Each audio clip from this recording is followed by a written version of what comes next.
Class बच्चों, last lecture में मैंने आपके साथ 2.6 के क्वेश्चन नंबर 43 से 48 तक डिस्कस किए थे। अब नेक्स्ट आपके पास जो इस चैप्टर की एक्सरसाइज है वो 2.8 इंक्लूड है। 2.8 के आपको फर्स्ट 18 क्वेश्चंस मैंने करवाने हैं, लेकिन आप लोगों की बुक पे जो फर्स्ट 8 क्वेश्चंस है वो बच्चों थोड़े मिसिंग है, मिस प्रिंट है, इसलिए फ़िलहाल मैं आपको क्वेश्चन नंबर 9 से लेके 18 अभी करवा रही हूँ। उसके बाद मैं आपको ये जब सेकंड और थर्ड चैप्टर करवा लूँगी फिर एट दी एंड इसके पहले 8 रिमेनिंग क्वेश्चंस करवा दूँगी।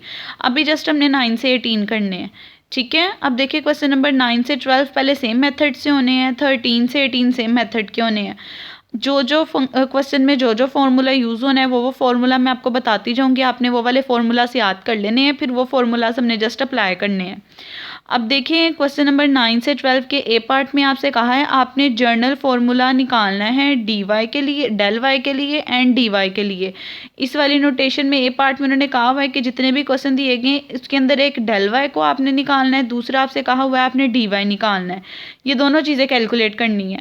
उसके बाद बी पार्ट में कहा हुआ है कि अगर आपके पास डेल एक्स की वैल्यू चेंज हो जाए और x की वैल्यू चेंज हो जाए इस तरह, आपके पास a to a plus del x, यानी कि आपके पास जो जर्नल वैल्यूज़ निकाली जाएँ डेल एक्स की और a की, वो अपनी वैल्यू को चेंज कर ले ओरिजिनल वैल्यू को, देन आपने बताना है कि x और a के अंदर चेंजेस के बाद डेल y और डी वाई की क्या वैल्यू आती है। ए पार्ट में आप लोगों ने जर्नल बताना है कि इन दोनों का क्या आंसर आता है। बी पार्ट में उन्होंने कहा है कि अगर आपके पास वैल्यूज़ चेंज हो जाएं, एक्स जो है वो चेंज हो जाए ए से ए प्लस डेल एक्स में, तब आपने बताना है। अब बच्चों जब मैं आपको करवाऊंगी क्वेश्चन 1 बाय 1 उससे आपको थोड़ी क्लैरिटी आएगी कि कैसे करना है। सबसे पहले बच्चों एक चीज़ याद रखनी है, डेल वाई का आपके पास ये फॉर्मूला होता है, अगर कहीं पर भी डेल वाई कैलकुलेट करना है तो उसका फॉर्मूला होता है f of x plus del x minus f of x. ये फॉर्मूला आपको याद रखना पड़ेगा। फंक्शन आपको बच्चों क्वेश्चन के अंदर दिया जाएगा, उस फंक्शन के अंदर आप x plus del x put करोगे तो फर्स्ट टर्म की वैल्यू आ जाएगी, x के रिस्पेक्ट से जो दिया होगा वो डायरेक्ट लिखोगे तो ये होगा, दोनों को सब्ट्रैक्ट करोगे तो डेल y का आंसर आ जाएगा। डेल y का फॉर्मूला ये होता है और डी वाई का फॉर्मूला बच्चों आपके पास ये होता है कि f dash of x into del x. ये दोनों फॉर्मूलास आपको जुबानी आने चाहिए। अब ए पार्ट में उन्होंने कहा था इन जर्नल ये दोनों निकालना है, ये दोनों फॉर्मूलाज पता होने चाहिए। 1 बाय 1 फॉर्मूला लिखोगे और उसके रिस्पेक्ट से सोल्व करोगे। सबसे पहले ए पार्ट में आप लोग फॉर्मूला लिखोगे कि डेल वाई का फॉर्मूला होता है f of x plus del x minus f of x. आपने ये फॉर्मूला लिख लेना है। क्वेश्चन नंबर 9 में देखे फंक्शन भी दिया हुआ है, ए पॉइंट भी दिया हुआ है, डेल एक्स भी दिया हुआ है। ए पार्ट में आपको डेल वाई चाहिए तो देखो ये फंक्शन वैल्यू आपको एस्टिमेट करनी पड़ेगी। वाई बच्चों बेसिकली आपके पास एफ ऑफ एक्स ही होता है, ठीक है। तो यहाँ से एफ ऑफ एक्स की वैल्यू हमें पता चलती है, हमें 2x square minus 4x plus 5 दी हुई है, तो जहाँ पे एफ ऑफ एक्स आएगा वहाँ पे आप उसकी जगह पे उसकी वैल्यू को पुट कर दोगे। लेकिन जहाँ पे x प्लस डेल एक्स है उसके अंदर आपको क्या करना पड़ेगा वो निकालने के लिए, जहाँ जहाँ x आ रहा है वहाँ वहाँ पे x की जगह x प्लस डेल एक्स लिख दोगे तो f of x plus del x का आंसर आ जाएगा।